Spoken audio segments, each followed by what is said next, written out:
할렐루야. 주님의 이름으로 환영합니다. 사순절 세 번째 주간 수요 찬양 예배, 우리 마음과 뜻과 정성을 다해서 거룩하신 하나님께 올려드리겠습니다. 기도하겠습니다.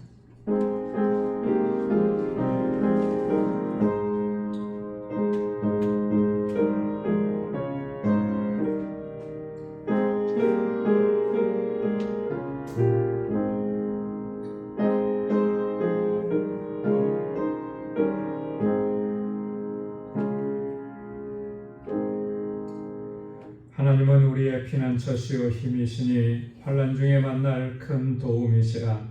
그러므로 땅이 변하든지 산이 흔들려 바다 가운데 빠지든지 바닷물이 솟아나고 뛰놀든지 그것이 넘침으로 산이 흔들릴지라도 우리는 두려워하지 아니하리로다. 만군의 여호와께서 우리와 함께 하시니 야곱의 하나님은 우리의 피난처시로다. 아멘. 거룩하시고 자비로우신 아버지 하나님, 지난 성일로 지난 3일 동안도 저희들을 눈동자와 같이 지켜주시고 이 험난한 세상 가운데, 유혹이 많은 세상 가운데에서도 지키시고 보호하시고 인도해 주시니 감사합니다. 다시금 거룩하신 주님 앞으로 불러주시고 이렇게 하나님을 찬양하고 예배할 수 있는 귀한 마음을 우리에게 허락해 주시고 하나님의 임재 앞에 서게 하심을 감사합니다. 여전히 우리 안에 허물이 가득하고 죄악이 가득합니다. 주님의 십자가 앞에 나아갈 수 없는 허물진 저희들입니다.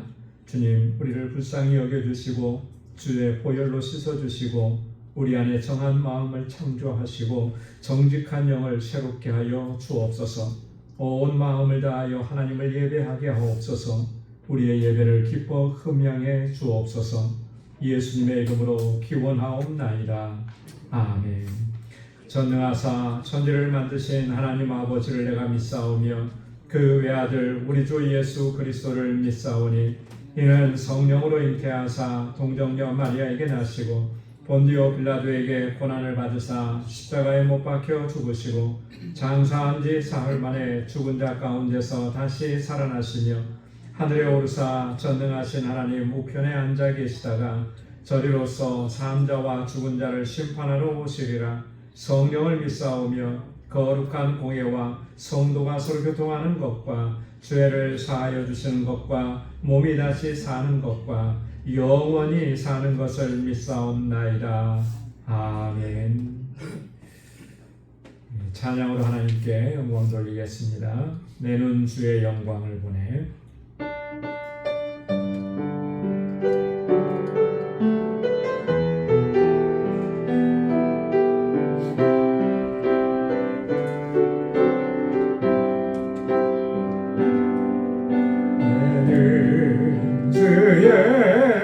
영광을 보내 우리 가운데 계신 주님, 그 빛난 영광 온 하늘 덮고 그 찬송 온 땅 가득해. 주의 영광을 보내 찬송 가운데 서신 주님, 주님의 얼굴을 온 세상 향하네 건네게 발을 대셨네. 주의 영광 이곳에 가득해. 우린 선의 주님과 함께 찬양하며 우리는 전진하리. 모든 열방들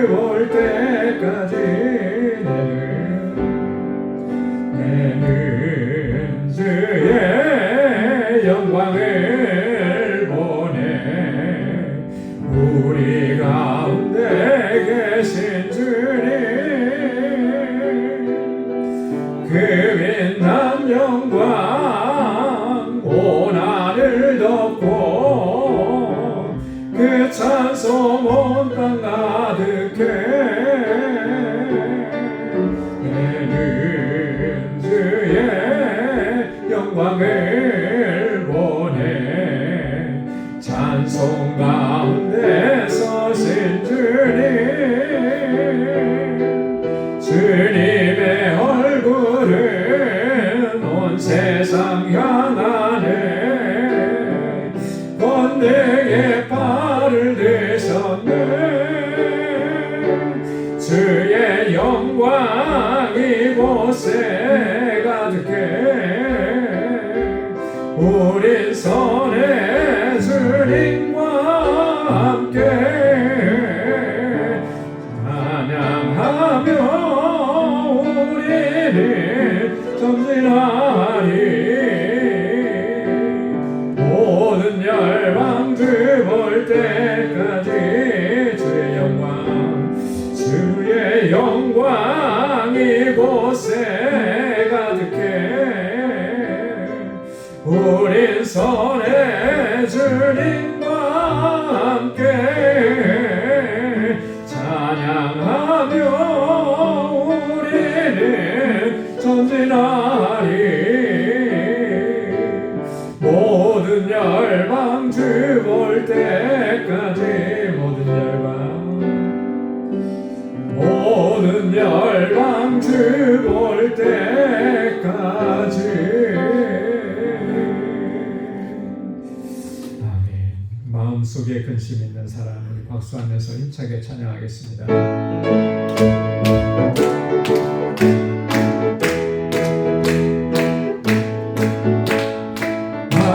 마음속에 근심 있는 사람 주 예수 앞에 나아려라 늙은 마음 있을 때에라도 주 예수께 하려라 주 예수 앞에 나아려라 주님의 친구니 무엇이나 근심하지 말고 주 예수께 하려라 눈물 나며 기쁜 한숨 쉴 때 주 예수 앞에 나아려라 근밀한 죄 내게 있더라도 주 예수께 하려라 주 예수 앞에 나아려라 주의 친구니 무엇이나 근심하지 말고 주 예수께 하려라 괴로움과 두려움 있을 때에 주 예수 앞에 나아려라 내일 일을 염려하지 말고 주 예수께 하려라 주 예수 앞에 나아려라 주의 친구니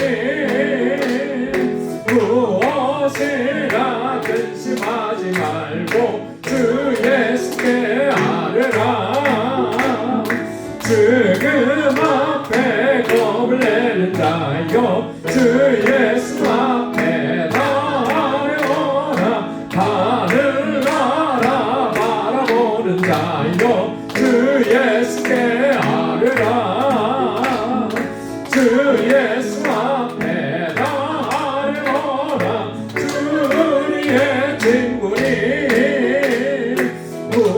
무엇이나 근심하지 말고 주 예수께 하려라 죽음 앞에 겁을 내는 자여 주 예수 앞에 나아려라 하늘 나라 바라보는 자여 주 예수께 하려라 주 예수 앞에 나아려라 주의 친구니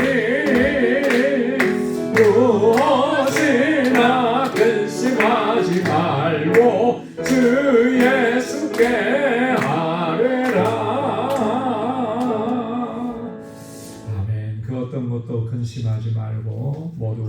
함께 할 수 있기를 소망합니다. 너 예수께 조용히 나가.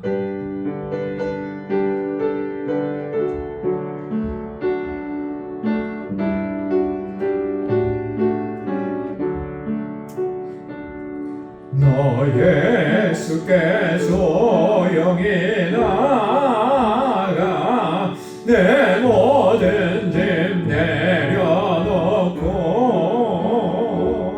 주 십자가 사랑을 믿어 죄사함을 너 받으라. 주 예수께 조용히 나가 내 마음을 쏟아놓으라.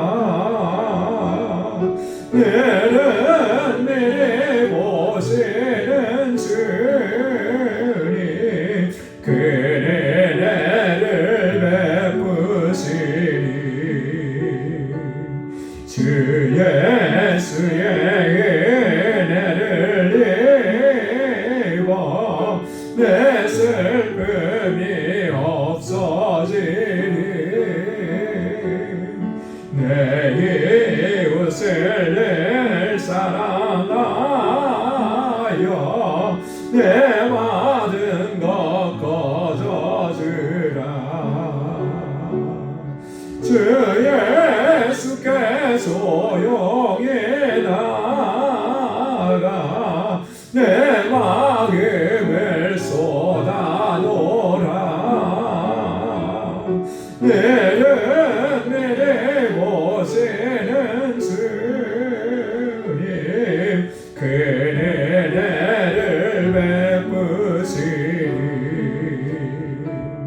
주 예수를 친구로 삼아 늘 내 옆에 모시어라.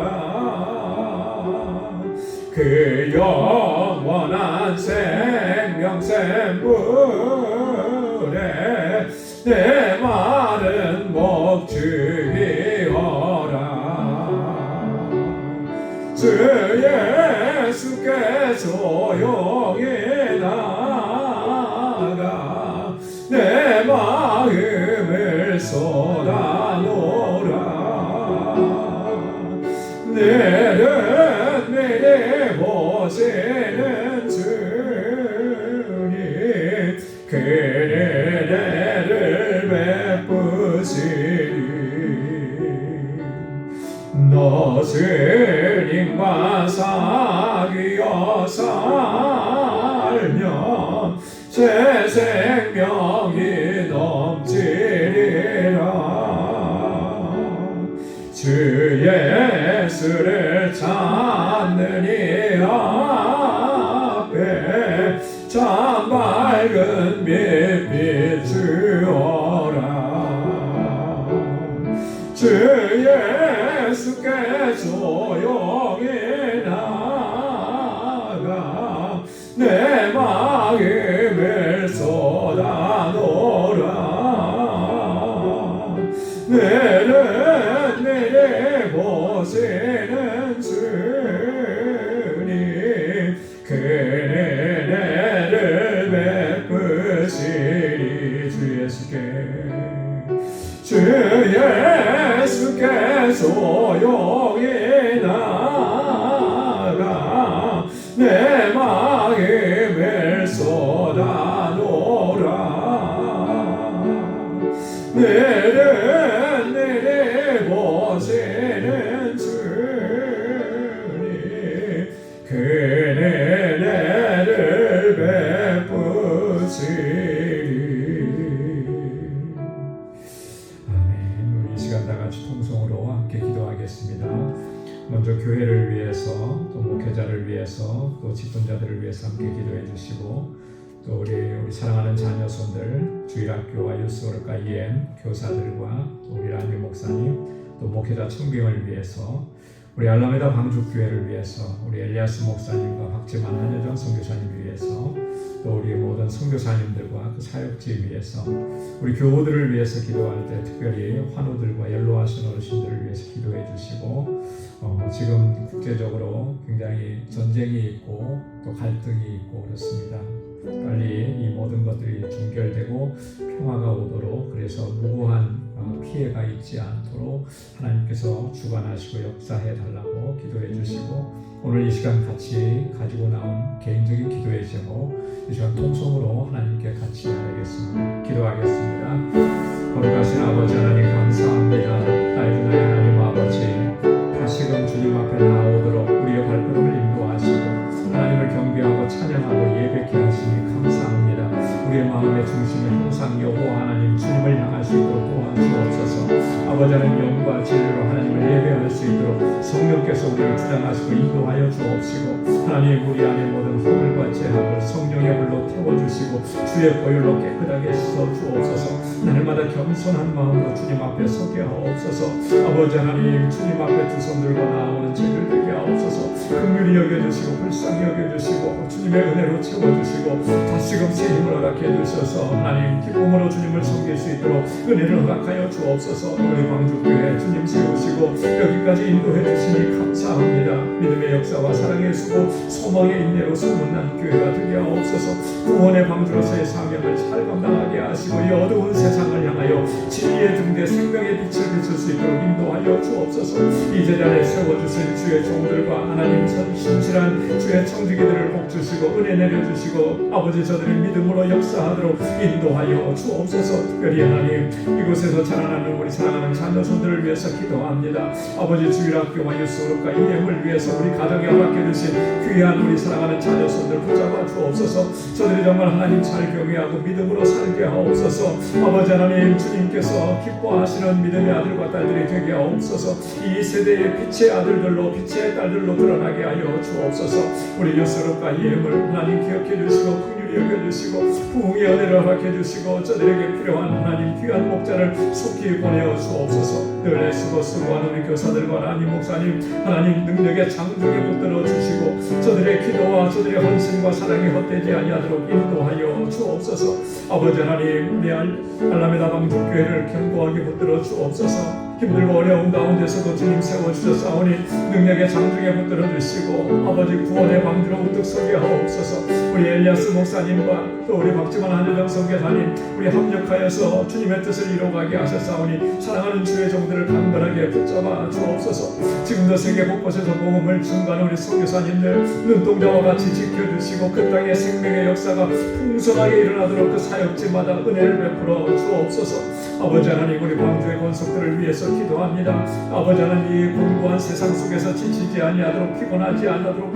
낙심하지 아니하도록 주님 붙잡아 주시고 오직 주님만 바라볼 수 있게 하옵소서. 저들의 곤고함과 아픔과 고통과 괴로움 아버지 하나님 기억하여 주시고 주님 앞에 나와 부르짖게 하시며 주님의 손으로 저들을 만져주시고 하늘의 평강으로 덧입혀주시고 주님의 손으로 만져주옵소서. 특별히 우리 연로하신 어르신들 아버지 하나님 너무나 연로하셔서 아버지 주의 전에 나와 함께 예배하기를 원하지만 아버지 하나님 그렇게 할 수 없는 저들의 안타까운 심령을 기억하여 주시고 주님 저들을 강건하게 붙잡아 주옵시고 은혜와 평강을 더하여 주옵소서. 이제 모든 염려와 근심과 걱정은 다 주님께 맡기게 하시고 아버지 하나님 주님의 주시는 참자리와 평강을 누리게 하여 주옵소서. 오늘도 주님 앞에 나와 간절하게 간구하고 기도하는 주의 종들의 기도마다 우리 하나님의 선하신 응답을 허락해 주시고 지금도 아버지 세계 곳곳에서 하나님 분쟁과 갈등과 전쟁이 있습니다. 주님께서 개입하여 주셔서 하나님 속히 아버지 종결되게 하시고 무고한 생명들이 피해를 입는 이런 아버지 하나님 비극이 아버지 더 이상 진전되지 않도록 주님께서 다스려 주옵소서. 이제 주님 저희들 말씀 앞에 섭니다. 하나님 겸비한 마음을 허락해 주시고 우리의 마음밭이 옥토와 같게 하셔서 주의 말씀이 우리의 심령 가운데서 30배 60배 100배의 결실을 맺을 수 있도록 은혜 위에 은혜를 더하여 주옵소서. 모든 감사와 찬양과 영광을 아버지 앞에 올려드리며 예수님의 이름으로 간절히 기도드리옵나이다. 아멘. 할렐루야. 하나님께서 또 귀한 응답을 허락해 주실 줄 믿습니다. 오늘 묵상할 하나님의 말씀입니다. 데살로니가 후서 제3장 6절에서 12절까지 말씀입니다. 데살로니가 후서 제3장 6절에서 12절 한 절씩 교독하겠습니다. 형제들아, 우리 주 예수 그리스도의 이름으로 너희를 명하노니 게으르게 행하고 우리에게서 받은 전통대로 행하지 아니하는 모든 형제에게서 떠나라. 어떻게 우리를 본받아야 할지를 너희가 스스로 아나니 우리가 너희 가운데서 무질서하게 행하지 아니하며 누구에게서든지 음식을 값없이 먹지 않고 오직 수고하고 애써 주야로 일함은 너희 아무에게도 폐를 끼치지 아니하려 함이니 우리에게 권리가 없는 것이 아니요 오직 스스로 너희에게 본을 보여 우리를 본받게 하려 함이니라. 우리가 너희와 함께 있을 때에도 너희에게 명하기를 누구든지 일하기 싫어하거든 먹지도 말게 하라 하였더니 우리가 들은즉 너희 가운데 게으르게 행하여 도무지 일하지 아니하고 일을 만들기만 하는 자들이 있다하니 다 함께요. 이런 자들에게 우리가 명하고 주 예수 그리스도 안에서 권하기를 조용히 일하여 자기 양식을 먹으라 하노라. 아멘. 바울이 지금 데살로니가 후서를 마무리하면서 이 3장에 와서는 실제적인 그런 교훈들, 권면의 말씀들을 이제 주고 있습니다. 그런데 바울이 지금 하고 있는 이런 모든 권면의 이야기들은 어떠한 한 가지 정말 중요한 이슈 때문에 이 데살로니가 교회 안에서 많이 이렇게 혼돈되고 이런 문제들을 야기시켰던 그런 사건들이 이제 배경이 되는 것입니다. 누차 말씀을 드렸던 것처럼 데살로니가 교회는 참 믿음의 역사와 사랑의 수고, 소망의 인내로 든든하게 서가는 그런 교회였고 바울은 이것 때문에 늘 감사했던 그런 교회였죠. 그럼에도 불구하고 한 가지 부분에 있어서는 굉장히 좀 연약한 모습을 보였습니다. 그거는 바로 그 임박한 종말 사상에 대해서 많은 미혹을 받고 있었다라고 하는 것이죠. 그래서 이게 어느 정도로까지 영향을 미쳤는지가 오늘 본문에 잘 이렇게 드러나는 거예요. 우리도 우리나라에도 보면 요즘은 많이 그게 안 들리는 것 같아요. 소식. 저희가 한국에 있지 않아서 그런지 모르겠지만 한때는 시한부 종말론이 굉장히 유행하다시피 했잖아요. 그래서 사회적으로 큰 무리를 일으키고 파장을 일으켰는데 그때 우리도 이제 경험이 있습니다. 그죠? 그 시한부 종말론자들이 어떤 모습으로 생활을 했었는지. 근데 그 모습이나 지금 데살로니가 교회에 있는 모습이나 별반 다르지 않은 거예요. 그래서 이 데살로니가 교회 성도들에게 권면하고 있는 바울의 이 권면을 보면 이거는 우리 시대에도 동일하게 일어나는 일이고 앞으로도 일어날 수 있는 일이구나 라고 하는 것을 우리가 생각을 하면서 2000년 전에 그때 사건이 아니고 지금 현재적 사건일 수 있다라고 하는 거 기억하면서 바울이 권면하는 이 내용을 조금 더 깊이 우리가 좀 묵상하고 새겨야 할 줄로 믿습니다. 그래서 전체적인 권면을 보면 규모 있는 생활을 하라라고 하는 것이 이 전체 권면의 이제 주제입니다. 그러면서 바울이 바울과 이 복음을 전하는 전도자 일행들이 보여줬던 모습들, 그런 모습들을 좀 보면서 본을 받아라, 그렇게 이제 이야기하는 것이죠. 자, 오늘 본문의 말씀은 크게 두 부분으로 나눠져 있는데 6절부터 9절까지 말씀이고요. 그 다음에 두 번째는 10절에서 12절까지 말씀입니다. 여기 보면 참 재미있는 표현이 하나 나오죠. 일하기 싫어하거든 뭐 하지도 말라고요? 먹지도 말라. 우리 자녀들에게, 그죠? 게으른 자녀들에게 해야 되는 말인 것 같아요. 그렇게 일하기 싫고 그러면 먹지도 마라. 한 번쯤은 다 사용을 해봤을 것 같아요. 그죠? 공부하기 싫으면 먹지도 마라. 그죠? 너 공부 안 하면 밥 안 줄 거야. 이런 협박 한번 해보셨죠? 안 하셨대요. 안 하신다고. 얼마나 공부 안 하고 얼마나 일 안 하면 그런 말을 했겠어요, 그죠? 네. 바울이 지금 왜 이런 말을 하는가? 정말 그런 의미로 지금 이런 얘기를 하는가? 그런 의미는 아니에요. 네. 그럼 왜 이런 얘기 하는가? 이제 그걸 한번 좀 살펴보도록 하겠습니다. 자, 먼저 6절부터 보겠습니다. 형제들아, 우리 주 예수 그리스도의 이름으로 너희를 명하노니 게으르게 행하고 우리에게서 받은 전통대로 행하지 아니하는 모든 형제에게서 떠나라. 자, 우리 주 예수 그리스도의 이름으로 너희를 명하노니 그랬습니다. 자, 명령이라 그랬습니다. 이거는 단순한 권면이 아니고, 자, 명령이니까 반드시 지켜야 되는 거가 있죠, 그죠? 네. 굉장히 중요합니다. 바울은 지금 여기서 가볍게 넘어가지 않아요, 이 문제를. 굉장히 강한 어조로 이야기합니다. 자, 그런데 이 명령이라는 것도 강한데 그 앞에 뭐라고 그랬냐면 주 예수 그리스도의 이름으로 그랬습니다. 자, 그러니까 이건 내가 사사로운 감정이나 내 느낌 가지고 얘기하는 거 아니다. 주님의 뜻이다라고 하는 거예요. 주님의 이름으로 너에게 명령한다라고 하는 것은 이게 지금 내가 앞으로 하는 이 말들은 다 주님의 뜻이다라고 하는 그런 신적 권위를 지금 여기서 이야기하는 것입니다. 왜 이렇게까지 강하게 얘기하는 것일까? 강한 어조로 예수님의 이름으로 그렇게 이야기하는 것일까? 왜냐하면 아까 서두에도 말씀드렸던 것처럼 데살로니가 교회 성도들 가운데 전부 다 그런 건 아닙니다. 그 중에 일부분은, 근데 그게 공동체 안에 상당한 영향력을 끼칠 수가 있는, 부정적인 영향력을 끼칠 수가 있는 거죠. 일부의 사람들이 규모 없이 생활을 하는 거예요. 마음대로 생활을 하는 겁니다. 그리고 이 시한부 종말론자들의 어떤 미혹에 이끌려가지고 그 생활 자체가 정말 정상적이지 않은 그런 생활을 하는 것이죠. 이런 모습이 결국은 뭐까지 흔드냐면 이 공동체의 믿음과 신앙까지 흔들어 놓는 거죠. 여러분, 이 교회 안에 그렇습니다. 이상한 사상 하나만 딱 들어오면 이게 아무것도 아닌 것 같은데요, 이 공동체 전체를 위협에 빠뜨릴 수도 있습니다. 굉장히 주의하고 조심해야 되죠.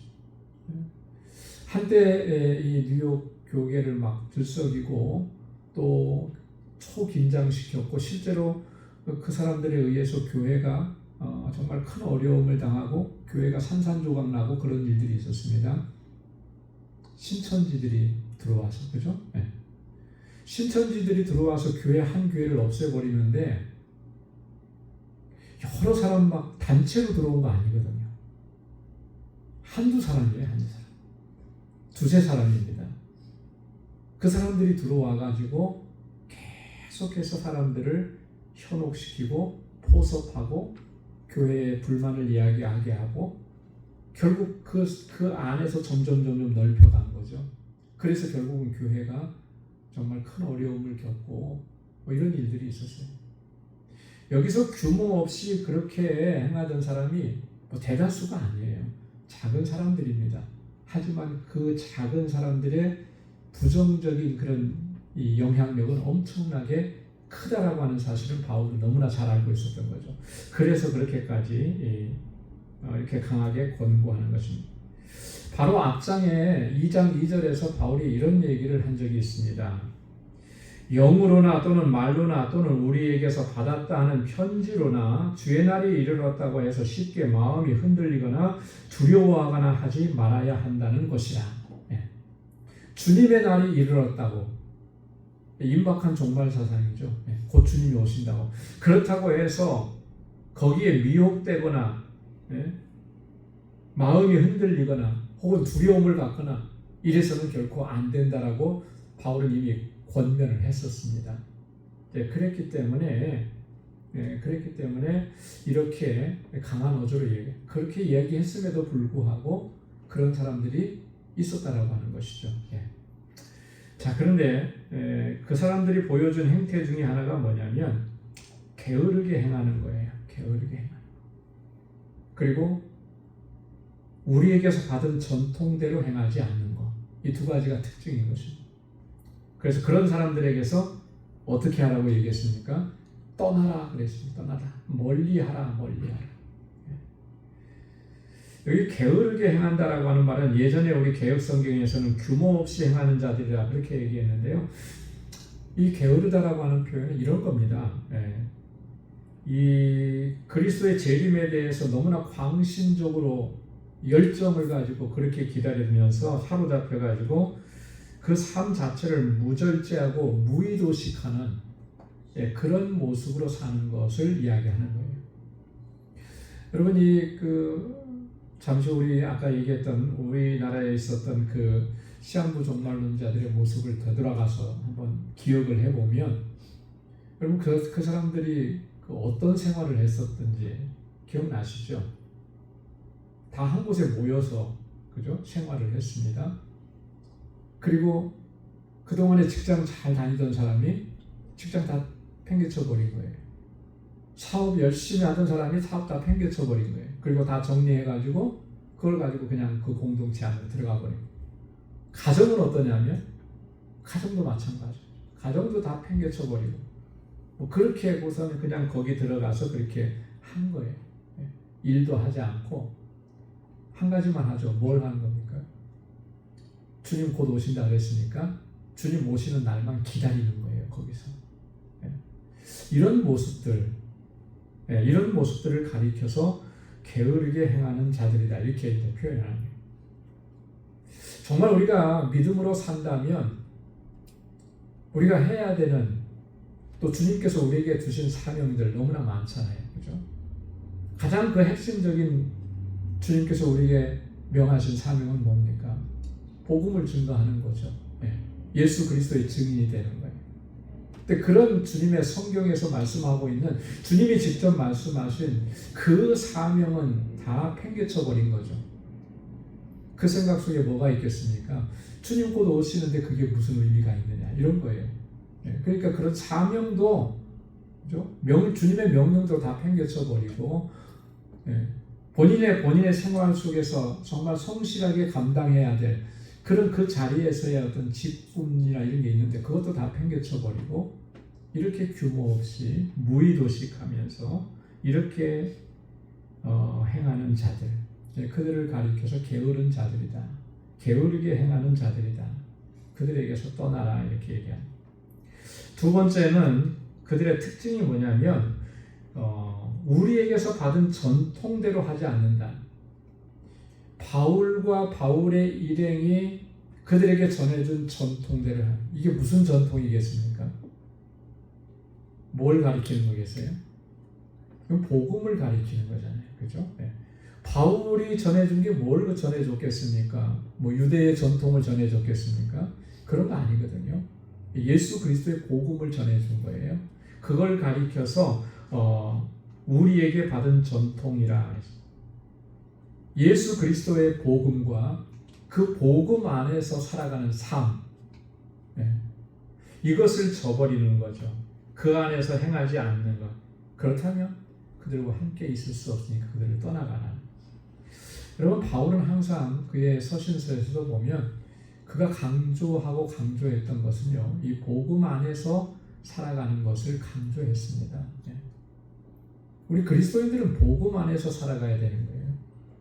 예수 그리스도께서 우리에게 주신 구원의 은혜에 대한 감사와 주님께서 말씀하신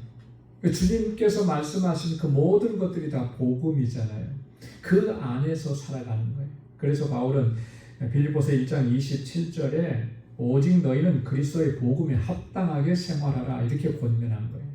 우리의 삶이 복음에 합당한 삶이 되도록 이게 복음에 합당하다라고 하는 그 말은 말씀대로 순종하면서 사는 것을 이야기하는 좀 더 구체적으로 그게 어떤 삶이냐라고 하는 것은요. 성경에서 예수님도 또 사도들도 아주 상세하게 말씀을 다 해주셨습니다. 그 중에 하나가 로마서 12장 14절에서 21절까지 말씀인데요. 제가 이거는 본문의 내용을 기록하지 않았는데 여러분 돌아가셔서 한번 꼭 찾아서 읽어보십시오. 우리가 구체적으로 우리들의 삶 속에서 어떻게 사는 것이 복음에 합당하게 사는 것인지를 상세하게 말씀을 해준 거예요. 그래서 내가 지금 이렇게 살아가고 있는지 한번 살펴보고 정말 그렇게 살아가고 있다면 그게 복음에 합당한 삶을 살고 있다라고 이야기하는 것입니다. 우리가 살아가면서 정말 벗어버려야 되고 떠나야 될 것들이 많이 있습니다. 그렇잖아요? 우리 자녀들에게 이야기할 때도 그런 교훈들을 많이 하잖아요. 아이들이 커가면서 그들이 가까이 해야 될 것 혹은 가까이 하지 말아야 될 것, 이것들을 부모님들은 수시로 얘기해 주잖아요. 마찬가지예요. 성경이 우리에게도 하나님의 백성들이 가까이 해야 될 것이 있고 멀리 해야 될 것이 있다는 거죠. 벗어버려야 될 것이 있다는 거예요. 여러분, 이 말씀들에 우리가 좀 더 포커스를 해야 됩니다. 그래야만 하나님께서 주시는 은혜 안에 머무는 복된 삶이 될 수 있는 거예요. 에베소서 4장 22절에 보면 너희는 유혹의 욕심을 따라 썩어져가는 구습을 따르는 옛사람을 벗어버리라. 구습을 따르는 옛사람을 벗어버리라. 옛사람이라고 하는 존재는 어떤 존재입니까? 뭘 보고 옛사람이라고 하는 거겠습니까? 회심하기 전이잖아요. 그렇죠? 예수 그리스도를 만나기 전, 구원받기 전에 나의 삶의 모습들, 그게 옛사람이죠. 육신적으로 살던 삶, 그게 옛사람. 육신의 정욕과 안목의 정욕과 이생의 자랑에 붙잡혀 살던 삶, 그게 옛사람의 모습인 거예요. 예수 그리스도를 만나고 영원한 생명을 얻고 영생을 얻고 하늘의 소망을 가지면서는 나의 이런 가치관들이 완전히 180도 변한 것이죠. 주님 안에서 내가 새 사람이 되게 하셨는데 새로운 소망을 우리에게 허락해 주신 거예요. 그거 붙잡고 살아가야 되는 것이죠. 버려야 될 것들은 버려야 됩니다. 골로새서 3장 5절로 6절 말씀에도 보면 땅에 있는 지체를 죽이라. 곧 음란과 부정과 사욕과 악한 정욕과 탐심이니 이것들로 말미암아 하나님의 진노가 임하느니라.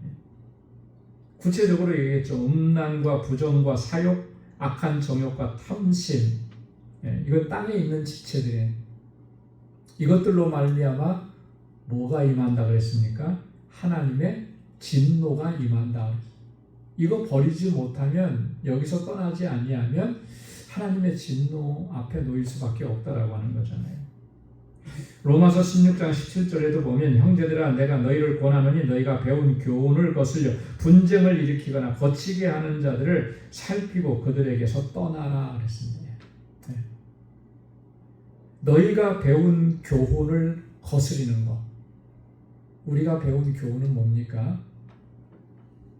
쉽게 말해서 하나님의 말씀이에요. 그죠? 예수 그리스도를 통해서 주신 교훈들입니다. 그걸 거스리는 것이 있다면 떠나야 되는 거죠. 함께 있어서는 안 되는 거예요. 분쟁을 일으키거나, 고린도 교회가 참 분쟁이 많았고 당파가 많았잖아요. 이런 일들이 발생하면 안 된다라고 하는 것이죠. 교회는 그래요. 그리스도 안에서 우리가 한 형제고 한 자매들입니다. 그죠? 성령은 우리가 예수 그리스도의 한 형제 자매가 되어서 한 가족이 되게 하셨어요. 이 공동체성을 우리 항상 지켜나가기를 힘써야 된다. 그래서 성령이 하나 되게 하신 것을 힘써 지켜라. 이걸 깨트리는 것이 분쟁을 통해서 깨트리는 것. 이게 마귀의 일이잖아요. 성령의 일은 아니죠. 성령은 하나 되게 하시는 거예요. 그래서 우리가 성령으로 충만하면 아무리 우리가 서로 간에 어떤 이해가 달라도 그걸 어떻게 하든지 하나 되게 하려고 힘쓰는 겁니다. 어떻게 하든지 이해하려고 힘쓰는 것이고, 이게 성령께서 우리 안에서 역사하시는 거죠. 여러분, 이해가 안 돼서 참 갈등이 생기는 경우들이 종종 있잖아요. 그럴 때마다 우리가 정말 주님 앞에 엎드려서 이해할 수 있는 마음, 하나 되게 하는 마음을 우리에게 허락해 달라고 그렇게 기도하고 도움을 구해야 할 줄로 믿습니다. 자, 그렇게 해서 바울은 6절에서 그렇게 얘기하는 거예요. 그리스도의 이름으로 명하면서 강한 어조로 이렇게 이런 일들을 행하는 사람들에게서는 떠나야 된다. 이렇게 말합니다. 자, 그 다음에 두 번째 7절 말씀에 보면 어떻게 우리를 본받아야 할지를 너희가 스스로 아나니 우리가 너희 가운데서 무절제하게 행하지 아니하며 그랬습니다. 어떻게 행해야 할지, 어떻게 본받아야 할지 너희가 이미 다 아는 바다. 왜 아는 바겠습니까? 바울이 왜 이렇게 얘기하는 거겠어요? 비록 데살로니가 교회 공동체를 세우면서 거기서 복음을 전할 때 짧은 기간 동안에 바울은 사역을 했지만 그 기간 동안에 이미 바울과 함께한 이 동역자들이 그들의 삶을 통해서 이미 다 보여준 거예요. 그죠? 그들이 그 안에서 그들에게 복음을 전하면서 함께 생활하면서 이미 다 어떻게 살아가고 있는지를 보여준 거죠. 여러분, 우리가 가끔씩 밖에서 만나면 그 사람이 어떤 행동 양식을 가지고 있는지 잘 모릅니다. 그렇죠? 그런데 뭐 단기 선교라든지 수련회라든지 이런 걸 가서 룸메이트가 한번 딱 돼보면 그 사람을 금방 알 수 있어요. 그죠? 하루 이틀만 같이 자보면 저 사람이 어떻게 생활하고 있구나 이런 거 금방 알잖아요. 자, 하루 이틀만 해도 그렇게 다 아는데 최소한 몇 주는 같이 있었거든요. 그러니 데살로니가 교회 성도들이 바울이 어떻게 생활하는 사람이구나, 어떤 삶을 살아가는 사람이구나 이걸 몰랐겠습니까? 잘 알죠. 자, 그래서 바울이 그렇게 얘기하는 거예요. 어떻게 우리를 본받아야 할지는 너희 스스로가 이미 잘 알고 있는 것이다. 바울이 너희 스스로가 잘 알고 있는다라고 했을 때 그가 여기서 염두에 두고 있는 그 핵심적인 요소는 이런 거예요. 바울이 데살로니가 교회 성도들 가운데 들어가서 복음을 전할 때 그는 항상 그가 선교할 때 중심으로 잡고 있었던 원칙이 하나 있었잖아요. 바울의 선교 원칙은 뭐였습니까? 자비량 선교였어요. 자비량 선교. 물론 바울이 선교 후원금을 받기도 했었고 도움을 받기도 했습니다. 그러나 그의 모든 사역은 자비량이었어요. 자비량이라고 하는 말은 선교 사역에 필요한 그런 이 물질이라든지 아니면 생활할 때 필요한 거라든지 이걸 자기가 스스로 다 벌어서 충당하면서 그렇게 복음을 전했다라고 하는 그런 의미거든요. 여러분, 바울이 직업이 있었다고 했잖아요. 무슨 일을 하면서 자비량 선교를 했습니까? 장막을 만드는 일, 천막 깁는 일을 하면서. 지금도 이 가죽으로 뭘 이렇게 만들고 하는 일을 하는 사람들은 굉장히 그 기술이 단가가 세더라고요. 그죠? 그 시대도 뭐 흔한 그런 직업은 아니에요. 힘든 직업이죠, 사실 그게. 근데 그렇게 해서 어떤 장막을 만들어서 가죽 제품을 만들어서 이렇게 판매하면서 거기서 나는 수익금을 가지고 선교하고 하는 일에 사용을 했다라고 하는 것이죠. 그걸 다 봤다는 거예요. 그래서 데살로니가 교회 안에 들어가서도 그들에게 먹을 것을 달라고 해서 그걸 먹고 내가 여기 와서 복음을 전하니까 그 복음의 전도에 그 필요한 그런 사역비 여러분들이 충당하셔 이런 말 전혀 안 했다라고 하는 것입니다.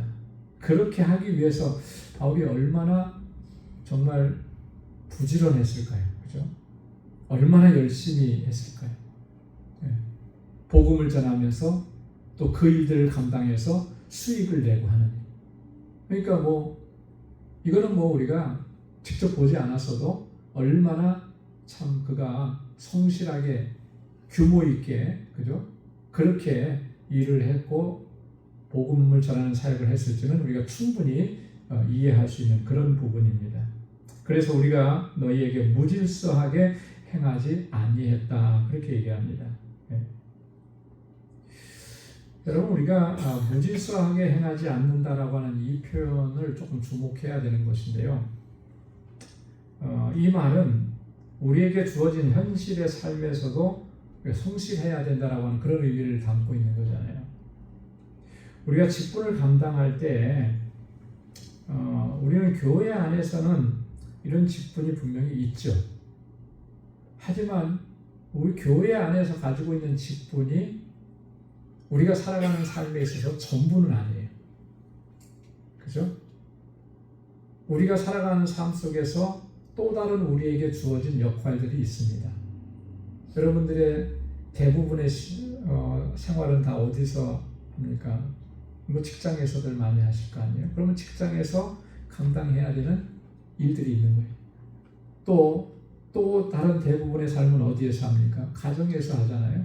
그럼 가정에서의 역할과 직분이 있는 거예요. 이거 소홀히 하지 말라는 거죠.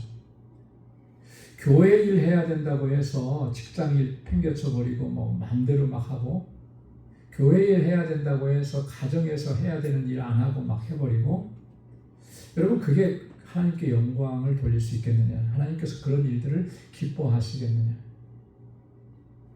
예전에 한국에 있을 때 그런 좀 불평, 불만들을 많이 들었어요. 왜냐하면 교회에서 아주 중직자들의 가정의 자녀들이 나중에 이제 찾아와서 한마디씩 해요. 우리 엄마는 맨날 교회 가서만 살고 우리 밥도 안 해준다고. 엄마라고 하는 위치는 사실 가정에서 그런 어떤 부분들을 책임을 져주는 그런 역할들이 있잖아요. 근데 밥도 안 해준대. 요즘에는 뭐 그런 말 잘 안 할 거예요. 다 배달시켜 먹으면 되니까. 근데 그때는 뭐 그런 게 없으니까 학교 갔다 왔는데 엄마 안 계시고 먹을 것도 없고, 그러면 자연히 그 마음속에 무슨 감정이 들겠습니까? 교회에 대해서 좋은 생각이 들겠어요? 안 들겠죠. 목회자의 가정에서 또 마찬가지예요. 저도 목회자 자녀로 살았지만 부모님과 이렇게 따뜻하게 앉아서 그 시대야 외식하고 그런 것도 없던 시대지만 그렇게 같이 시간을 보낼 수 있는 날이 거의 없었던 것 같아요. 왜? 목회가 너무 바쁘시니까.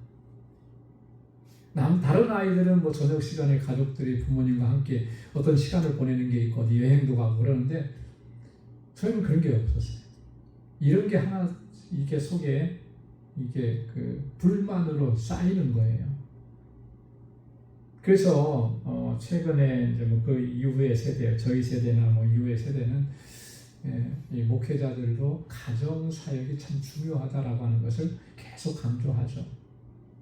목회자 자녀들 가운데 이렇게 보면 그래서 그런지 몰라도 이런 표현이 가능한지 모르겠는데 뭐 아니면 도예요.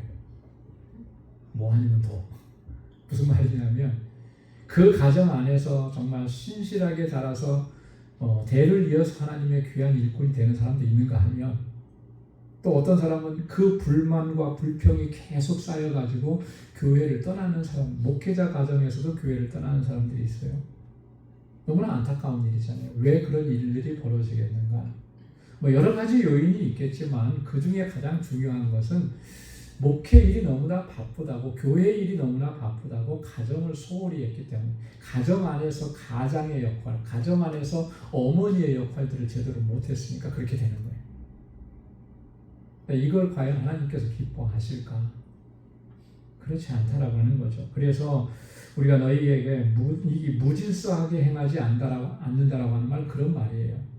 내 삶 속에서 교회에서의 일뿐만 아니라 또 내게 주어진 그런 일들에 대해서도 성실해야 된다라고 하는 그런 의미인 것입니다.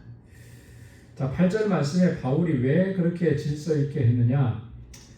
자, 누구에게서든지 음식을 값없이 먹지 않고 오직 수고하고 애써 주야로 일함은 너희에게도 너희 아무에게도 폐를 끼치지 아니하려 함이라. 음식을 먹어도 값없이 먹지 않고 오히려 수고하고 애써서, 이 수고하고 애써서 주야로 일을 한다라고 하는 것은 이 장막 만드는 일을 하는 일을 얘기하는 거잖아요. 자비랑 선교의 원칙대로 그렇게. 왜 그렇게 했느냐 하면 너희 아무에게도 폐를 끼치지 않기 위해서다라고 하는 거예요. 여러분, 음식을 값없이 먹지 않았다. 단지 이거는 먹는 음식만을 얘기하는 게 아니에요. 사실 성경은 복음 전도자나 주님의 그 사역을 감당하는 사람들에게 그들의 필요한 것들을 제공해 줘야 되는 것이 마땅하다라고 성경은 이야기합니다. 그렇기 때문에 사도로서 공개받는 것은 어쩌면 마땅한 권리일 수 있어요. 그럼 왜 그러냐면 더 복음을 잘 전하게 하기 위해서 그에 필요한 모든 것들을 채우게 하는 것. 이게 하나님께서 정해주신 원칙이기도 합니다. 그래서 레위기서에 보면 곡식을 떠는 소의 입에 뭘 씌우지 말라고요? 망을 씌우지 말라. 곡식을 떠는 소, 지금 일을 하고 있는 거잖아요. 그죠? 근데 그 떨어지는 그 나달과 이거를 못 먹게 하려고 입에 망을 씌워버리면 그건 온당하지 않다라고 하는 거죠. 이 곡식을 떠는 소는 마땅히 지금 일을 하고 있기 때문에 그 나달을 먹을 수 있는 권리가 있다라고 하는 거예요. 그거 차단시키지 말라는 거죠. 그렇게 명령한 것이 이게 소를 위함이냐? 물론 소를 위함이죠. 그러나 궁극적으로 그게 너희를 위함이 아니냐 이렇게 말씀하시잖아요. 왜 그렇습니까? 소가 잘 먹어야 일도 잘하는 거 아니겠어요? 근데 배고파서 먹는 걸 못 먹게 하고 그러면 결국에는 일하는데도 그만큼 효율이 안 오르는 거예요. 이런 예를 들면서 복음을 전하는 자들이 복음으로 말미암아 먹는 것, 그거 하나님께서 허락하신 것이고 그게 당연한 거라는 거죠. 하나님께서 제사하는 사람들이 그 제사를 통해서 제사 드려지는 일을 통해서 먹게 되는 거, 그거 하나님께서 허락해 주신 거라는 거예요. 그러니까 이건 마땅한 권리일 수 있어요. 그죠? 복음을 전하는 사도로서 복음을 전하고 저들이 공개를 받는 거. 근데 바울은 지금 여기서 뭐라 하냐면 그것까지도 내가 받지 않겠다라고 하는 거예요. 여기에는 바울의 그 대단한 그런 결단이 있는 것이죠.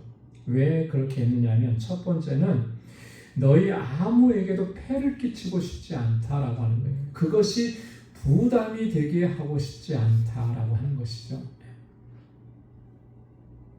그리고 바울이 얘기했던 것 중에 하나는 그것이 복음의 장애가 되지 않게 하기 위해서 그렇게 그런 원칙을 가지고, 그래서 바울의 그 자비량 선교의 원칙을 바울이 계속해서 고수해 나갔던 것은 바로 이 두 가지 이유 때문에 그런 것입니다. 이 그리스도의 복음을 전하는데 장애가 생기면 안 된다라고 하는 거죠.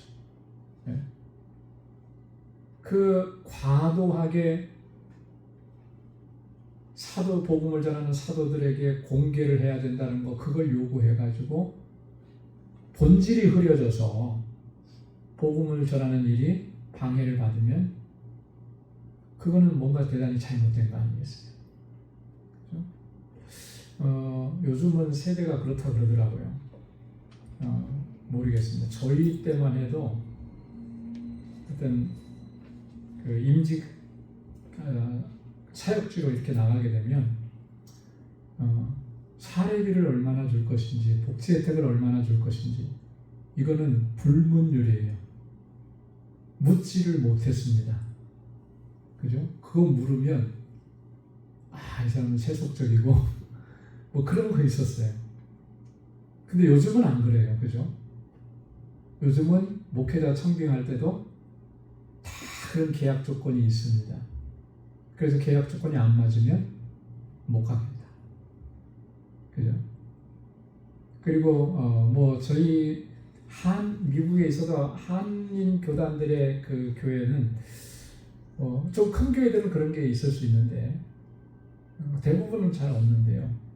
미국 교단의 교회는 다 있어요. 컨트랙 페이퍼를 써야 돼요. 그래서 교회가 어떤 목사님을 청빙한다고 했을 때 사례비 얼마 드리겠습니다. 컨트랙 페이퍼를 딱 써요. 그리고 오시는 목사님이 그걸 딱 보고 이거 갖고는 안 돼. 네고시에이션 하는 거예요. 교단이 정해놓은 그런 어떤 선이 있어요. 그 선을 기준으로 해서 이게 컨트랙을 하는 거예요. 마치 직장에서 연봉 컨트랙 협상하듯이 교회도 그래요. 네.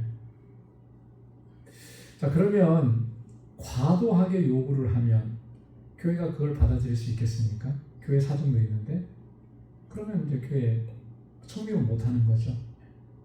근데 또 목회자는 또 오시는 분이 너무 생활을 해야 되는데 너무 약하게 채점을 해놓으면 그러면 또 와서 삶이 생활이 안 되는데 그거를 억셉트 할 수 있겠는가? 못하죠. 그러니까 더 요구하게 되는 거고. 자, 이런 일들이 자꾸 이게 문제가 되면 본질적인 부분들이 훼손이 되는 거예요. 그렇지 않습니까? 이 교회에 와서 목회자는 목회자로서의 그 정말 거룩한 직분을 감당하는데 그 일을 해야 되는데 이런 문제들로 인해서 말이 생기게 되고 뭐 이렇게 되면은 참 어려워지잖아요. 여러분, 제가 이렇게 저희 교회 만약에 새로 부임해 오는 사람이었다. 근데 그 문제 가지고 청빙위원들과 많은 협상을 거쳐서 왔다.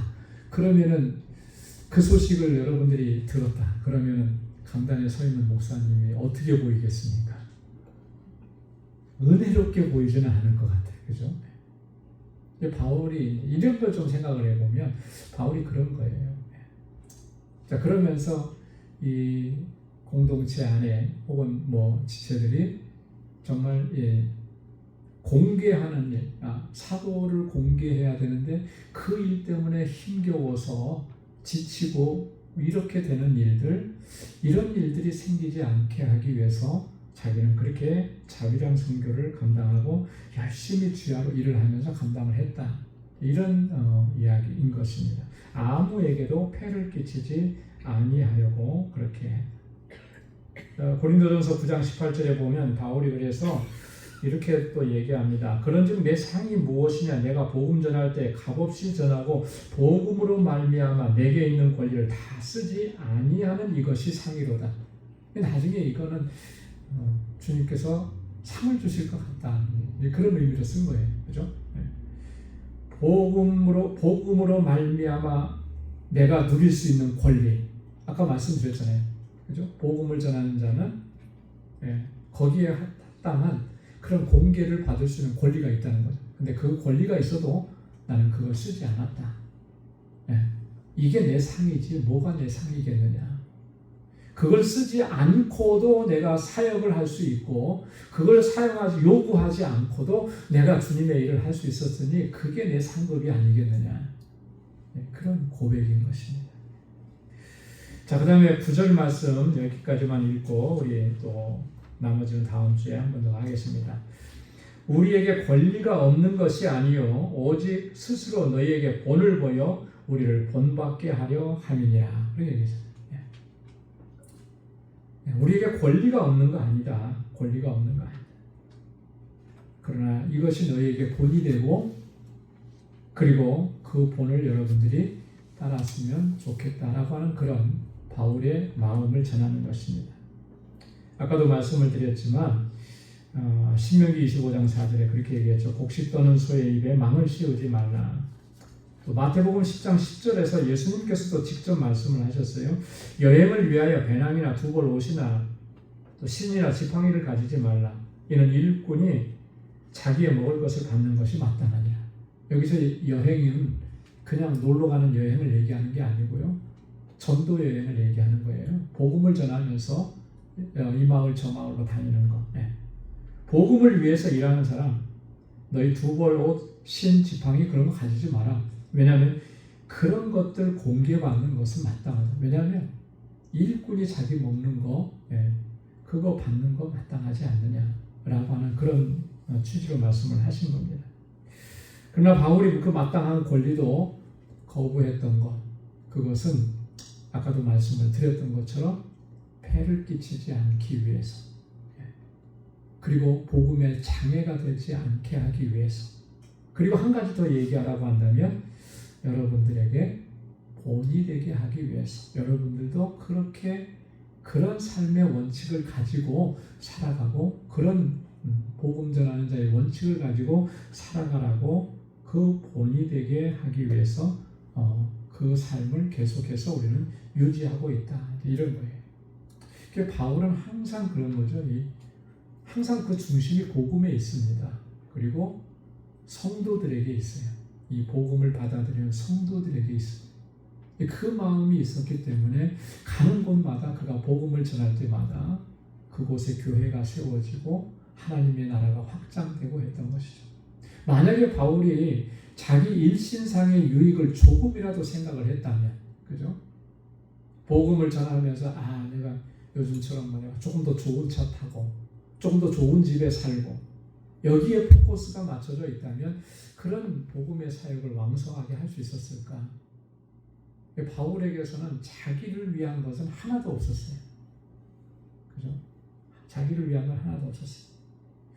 오히려 바울은 복음을 전하면 전하고 복음을 전하는 연차가 높아지면 높아질수록 그 연차가 많아지면 많아질수록 더 힘들고 더 어려웠죠. 더 고난이 많았고 더 핍박이 많았고 그래서 마지막에는 그가 순교의 자리에까지 나갔잖아요. 그런 거예요. 자기를 한없이 비워주고 내어주고 오직 복음을 위해서만 살았던 바울. 이게 바울의 모습이 우리에게는 본이 되는 거죠. 그래서 우리가 예수 그리스도를 본받아 살아야 마땅하지만 또한 예수 그리스도를 본받고 살아갔던 바울의 삶이 또 우리에게도 도전이 되는 것입니다. 그래서 항상 주의 복음을 위해서 우리 모든 것을 다 드릴 수 있는 저와 여러분들이 될 수 있기를 주님의 이름으로 축원합니다. 기도하겠습니다. 하나님 감사합니다. 오늘 또 이 저녁에 주님의 귀한 말씀으로 하나님 우리를 깨우쳐 주시고 또 다시 결단하게 하셨습니다. 사도 바울을 통해서 보여주었던 그 모습 하나님 오늘 우리도 그렇게 주님께서 맡겨주신 사명을 감당하며 오직 하나님의 뜻을 이루어가는 저희의 삶이 되도록 도와주옵소서. 주님의 능력과 권능으로 항상 붙잡아 주시고 하나님의 영광을 위해서 살아갈 수 있게 하시고 매일매일의 삶이 성령으로 충만한 삶이 되도록 인도하여 주옵소서. 이제는 우리 주 예수 그리스도의 무한하신 은혜와 하나님 아버지의 크고 놀라우신 사랑과 성령의 위로 교통 충만하심의 역사가 오직 주님만을 의지하고 믿음으로 나아가는 우리 방주의 모든 권속들 또 저희의 가정과 직장 생업의 터전 위에 이제로부터 영원까지 함께 하시기를 간절히 축원하옵나이다. 아멘.